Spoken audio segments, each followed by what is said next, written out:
चालू। Hello everyone, this is पीके दुकान वाला फ्रॉम पीके इंग्लिश बोल।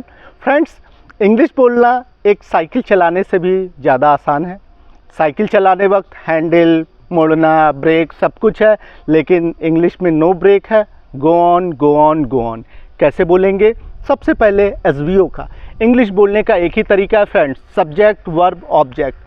सब्जेक्ट कोई भी हो सकता है, जो भी हम आसपास चीज़ देख रहे हैं उनसे हम शुरुआत कर सकते हैं, या I, you, they, we, he, she, name, it, कोई भी सब्जेक्ट ला सकते हैं। ये सब इंसानों के हैं सब्जेक्ट फ्रेंड। कोई भी लड़का है ही बोलेंगे उसके लिए, लड़की है शी बोलेंगे, कोई नॉन लिविंग थिंग है इट बोलेंगे।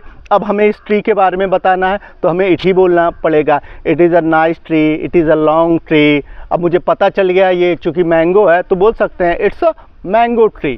तो ये देखिए फ्रेंड, मैंगो ट्री के बारे में कुछ भी अगर आप बताएंगे तो आपने समझ लिया है इज़ आर से हमने अपनी बात कह दी। मैंगो के बारे में बोलेंगे एक बार बोलेंगे मैंगो ट्री, बार बार बोलेंगे इट लगाएंगे। एनिमल के बारे में बोलेंगे, काऊ के बारे में एक बार काऊ बोलेंगे। यानी living, non living plus animal और ट्री के लिए हम इट का यूज़ करेंगे फ्रेंड्स। कितना आसान है इसके लिए।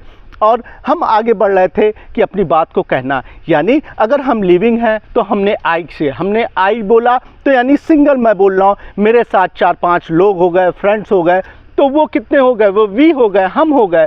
आपका दूसरा ग्रुप 2 या 2 से ज़्यादा है तो वो हमारे लिए दे हो गया फ्रेंड, राइट। तो कहने का मतलब है इज़ और आर दो तरीके के काम कर सकते हैं। ये एक मॉडल ऑक्सिलरीज का भी रूप लेते हैं फ्रेंड, यानी एक वर्ब। सबसे पहले सब्जेक्ट कोई भी चुनो, एक है तो इज़ लगेगा, 2 है तो आर लगेगा। क्या दिक्कत है? आर्टिकल बताया ही है। कोई भी एक चीज़ है, एक ट्री देखा तो अ लगाया, ज़्यादा है तो आर लगाया। क्या दिक्कत है इसमें? और इसी तरीके से कोई भी, अब एक चीटी फ्रेंड्स चल रही है तो हम बोल सकते हैं दिस इज़ एन आंट। अब ये नहीं बोलेंगे आंट। तो जो भी प्रोनाउंसिएशन में प्रॉब्लम होती है उसके लिए हमने एन को इंट्रोड्यूस किया। ए और एन एक ही चीज़ है फ्रेंड, कोई दिक्कत नहीं है।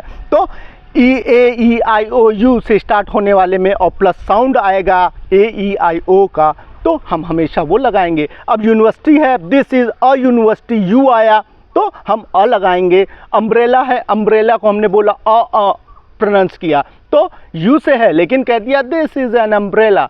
तो कहने का मतलब फ्रेंड्स, इज़ और आर 3-7 तरीके के काम करते हैं। अगर इनसे हमने शुरुआत कर ली तो क्या बन जाएगा? सवाल बन जाएगा, इज़ दिस अ ट्री? तो बोलेंगे या this is a tree, this is not a tree.